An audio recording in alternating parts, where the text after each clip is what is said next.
Hello everyone and welcome back to Math Bolt Master. আৰম্ভ কৰোঁ আমাৰ আজিৰ সেশনটো। তো আজিৰ সেশনটো হ'ব আমাৰ এটা প্ৰেক্টিছ সেশন। তো আমি কি কৰিম আমাৰ পলিনমিয়েলছবোৰক ক্লাসিফাই কৰিম based on number of terms. যদি এটা টাৰ্ম থাকে এইটো মনোমিয়েল কোৱা হয়, দুটা টাৰ্ম থাকিলে বাইনোমিয়েল, তিনিটা থাকিলে ট্ৰাইনোমিয়েল আৰু more than 3 হৈ গ'লে আমাক এইটো পলিনমিয়েল। একচুৱেলি গোটেইবোৰ পলিনমিয়েলে হয়, বাট প্ৰথম যেতিয়া ফাৰ্ষ্ট টাৰ্মছ যদি এটাই থাকে, ছেকেণ্ড টাৰ্ম থাকে, থাৰ্ড টাৰ্ম এইটো স্পেচিফিকেলি ইচ টাৰ্মৰ কাৰণে আমাৰ কেইটামান নাম দিয়া আছে monomial, binomial, trinomial. So' let us begin. Question number 1 সুধিছে which of these are monomials. ইয়াতে মনোমিয়েলছ কোনটো হৈছে সেইটো সুধিছে। মনোমিয়েল সেইটোৱে হয় এনেকুৱা ধৰণৰ পলিনমিয়েল যাত এটাই টাৰ্ম থাকে। এ যদি চাওঁ দুটা আছে ৰাইট, ৱাই আছে আৰু এক্স আছে। বাট বি যদি চাওঁ ইয়াতে ছিংগল, ইভেন তো ইয়াতে এক্স এণ্ড ৱাই দুটা ডিফাৰেণ্ট ভেৰিয়েবল হয়, বাট প্ৰডাক্ট হৈ পেলাইতো এটা ছিংগল টাৰ্মে দি আছে, তো বি হ'ব আমাৰ। নেক্সট চি, ইয়াতো আছে এক্স কিউব আছে।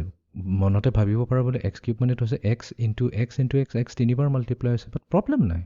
প্ৰডাক্টটোতো আমাৰ এটা ছিংগল ভেলুৱে দিছে। ফৰ এক্সাম্পল এইটো এনেকুৱাকৈ যদি কনফিউজন থাকে, এতিয়া আমি 2 ইণ্টু 2 ইণ্টু 2 কওঁ, মেবি লাগিলে মনত লাগিব পাৰে অ'কে ইয়াতে তিনিটা টাৰ্ম আছে ৰাইট। নহয়, তিনিটা ফেক্টৰ্ছ আছে, বিকজ মাল্টিপ্লাই হোৱাৰ পিছত এটা ছিংগল নাম্বাৰেই দিছে ন, সেইটো কাৰণে আমাৰ ইয়াতে অপশ্যন চিটো কাৰেক্ট হ'ব। Okay, next question. এইবাৰ সুধিছে কোনকেইটা টাৰ্ম হৈছে বাইনোমিয়েল। তো বাইনোমিয়েল বাই মানে ৱৰ্ডটোৱে কৈ আছে দুটা। ফাৰ্ষ্টত যদি চাওঁ ইয়াতে ছিংগল টাৰ্ম এটাই আছে, y to the power 7, power যিয়ে থাকক আছেতো এটা ছিংগল টাৰ্মে। বিটো যদি চাওঁ ইয়াতে কোফিচিয়েণ্ট আছে 7 মানে নাম্বাৰ ইনটু ভেৰিয়েবল, বাট আছেতো এটা টাৰ্মে মানে চিয়ে হৈ যাব কাৰেক্ট, বিকজ ইয়াতে আমাৰ দুটা টাৰ্ম এড হৈ আছে। Okay, next question. Which of these are trinomials. তো ট্ৰাইনোমিয়েলছত আমাক কেইটা লাগিব, তিনিটা লাগিব। তো ইয়াতে যদি চাওঁ অনলি অপশ্যন বি আছে য'ত তিনিটা টাৰ্মছ আছে এক্স ৱাই এণ্ড 3, বাকীবোৰ দুটা দুটা টাৰ্ম আছে, তাৰমানে এ এণ্ড চি হৈছে বাইনোমিয়েল, আমাক ট্ৰাইনোমিয়েল লাগে। অ'কে, আৰু এটা কুৱেশ্যন কৰি লওঁ।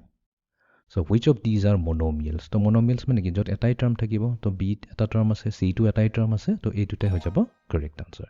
তো এনেকুৱাকৈ আমি ইজিলি পলিনমিয়েলছ আমি ক্লাছিফাই কৰিব লাগিব based on number of terms, ঠিক আছে। তো এইটো আছিলে আমাৰ আজিৰ প্ৰেক্টিছ ছেশ্যনটো। See you in the next session. Thank U.